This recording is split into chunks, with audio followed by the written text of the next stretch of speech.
حدیث نمبر 122۔ اس بیان میں کہ جب کسی عالم سے یہ پوچھا جائے کہ لوگوں میں کون سب سے زیادہ علم رکھتا ہے تو بہتر یہ ہے کہ اللہ کے حوالے کر دے، یعنی یہ کہہ دے کہ اللہ سب سے زیادہ علم رکھتا ہے، یا یہ کہ اللہ ہی جانتا ہے کہ کون سب سے بڑا عالم ہے۔ کتاب العلم، صحیح البخاری۔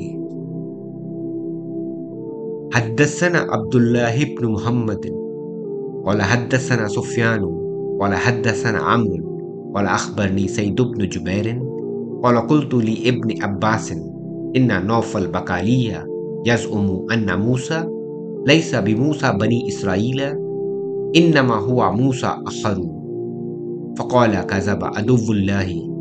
حدثنا بي بن كعب عن النبي صلى الله عليه وسلم قام موسى النبي خطيبا في بني إسرائيل فسئل أي الناس أعلم فقال أنا أعلم، فأتب الله عليه إذ لم يرد العلم إليه، فأوحى الله إليه أن عبدا من عبادي بمجمع البحرين هو أعلم منك. قال يا ربي وكيف به؟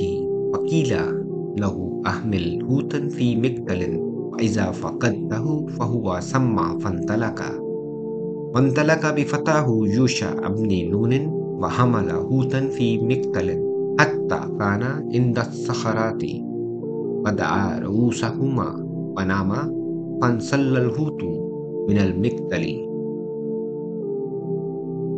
فاتخذ سبيله في البحر سربا وكان لموسى وفتاه عجبا فانطلقا بقية ليلتهما ويومهما فلما أصبح قال موسى لفتاه آتينا غداءنا لقد لقينا من سفرنا هذا نصبا، ولم يجد موسى مسا من النصب حتى جاوز المكان الذي أمر به.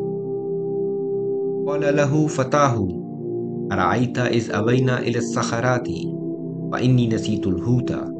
قال موسى ذلك ما كنا نبغي، فارتد على آثارهما قصصا، فلما انتهيا إلى الصخرات إذا رجل مسجى بثوب أو قال تسجى بثوبه فسلم موسى، فقال الخضر وأنا بأرضك السلام؟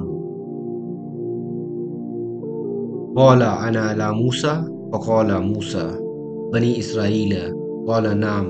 قال هل أتبعك على أن تعلمني مما علمت رشدا؟ قال إنك لن تستطيع معي صبرا يا موسى، إني على علم من علم الله علمنه لا تعلمه أنت، وأنت على علم علمكه لا أعلمه. قال ستجدوني إن شاء الله صابرا ولا آسي لك أمرا. فانطلقا يمشيان على ساحل البحر ليس لهما سفينة، فمرت بهما سفينة فكلمهم أن يحملوهما، فعرف الخضر فحملهما بغير نول، فجاء عصفور فوقع على حرف السفينة فنكر نكرة أو نكرتين في البحر، وقال الخضر يا موسى ما نقص علمي وعلمك من علم الله إلا كنكرة هذا العصفور في البحر. فعمد الخضر إلى لوح من ألواح السفينة فنزعه، فقال موسى قوم حملونا بغير نول أمدت إلى سفينتهم فخرقتها لتغرق أهلها. قال ألم أقل إنك لن تستطيع معي صبرا؟ قال تؤاخذني بما نسيت. فكانت الأولى من موسى نسيانا، فانطلق فإذا غلام يلعب مع الغلمان، أخذ الخضر برأسه من آلاه فاقتلع رأسه بيده، فقال موسى أقتلت نفسا زكية بغير نفس؟ قال ألم أقل لك إنك لن تستطيع معي صبرا؟ قال ابن عيينة وهذا أوقد. فانطلق حتى إذا آتيا أهل قرية استطعما أهلها فأبوا أن يضيفوهما ووجد فيها جدارا يريد أن ينقض فأقامه قال الخضر بيده فأقامه فقال له موسى لو شئت لاتخذت عليه أجرا قال هذا فراق بيني وبينك قال النبي صلى الله عليه وسلم يرحمه الله موسى لوددنا لو صبر حتى يقصى علينا من أمرهما. ہم سے عبداللہ بن محمد المسندی نے بیان کیا، ان سے سفیان نے، ان سے عمرو نے، انہیں سعید بن جبیر رضی اللہ عنہ نے خبر دی، وہ کہتے ہیں کہ میں نے ابن عباس رضی اللہ عنہما سے کہا کہ نوف بکالی کا یہ خیال ہے کہ موسیٰ علیہ السلام جو خضر علیہ السلام کے پاس گئے تھے وہ موسیٰ بنی اسرائیل والے نہیں تھے بلکہ دوسرے موسیٰ تھے۔ یہ سن کر ابن عباس رضی اللہ عنہما بولے کہ اللہ کے دشمن نے جھوٹ کہا ہے۔ ہم سے ابی ابن کعب رضی اللہ عنہ نے رسول اللہ صلی اللہ علیہ وسلم سے نقل کیا کہ ایک روز موسیٰ علیہ السلام نے کھڑے ہو کر بنی اسرائیل میں خطبہ دیا تو آپ سے پوچھا گیا کہ لوگوں میں سب سے زیادہ صاحب علم کون ہے؟ انہوں نے فرمایا کہ میں ہوں۔ اس وجہ سے اللہ کا غصہ ان پر ہوا کہ انہوں نے علم کو اللہ کے حوالے کیوں نہ کر دیا۔ تب اللہ نے ان کی طرف وحی بھیجی کہ میرے بندوں میں سے ایک بندہ دریاؤں کے سنگم پر ہے، جہاں فارس اور روم کے سمندر ملتے ہیں، وہ تجھ سے زیادہ عالم ہے۔ موسیٰ علیہ السلام نے کہا اے پروردگار، میری ان سے ملاقات کیسے ہو؟ حکم ہوا کہ ایک مچھلی زنبیل میں رکھ لو، پھر جہاں تم اس مچھلی کو گم کر دو گے تو وہ بندہ تمہیں وہیں ملے گا۔ تب موسیٰ علیہ السلام چلے اور ساتھ اپنے خادم یوشع بن نون کو لے لیا اور انہوں نے زنبیل میں مچھلی رکھ لی۔ جب ایک پتھر کے پاس پہنچے، دونوں اپنے سر اس پر رکھ کر سو گئے اور مچھلی زنبیل سے نکل کر دریا میں اپنی راہ بناتی چلی گئی، اور یہ بات موسیٰ علیہ السلام اور ان کے ساتھی کے لیے بے حد تعجب کی تھی۔ پھر دونوں باقی رات اور دن میں جتنا وقت باقی تھا چلتے رہے۔ جب صبح ہوئی موسیٰ علیہ السلام نے خادم سے کہا ہمارا ناشتہ لاؤ، اس سفر میں ہم نے کافی تکلیف اٹھائی ہے، اور موسیٰ علیہ السلام بالکل نہیں تھکے تھے، مگر جب اس جگہ سے آگے نکل گئے جہاں تک انہیں جانے کا حکم ملا تھا۔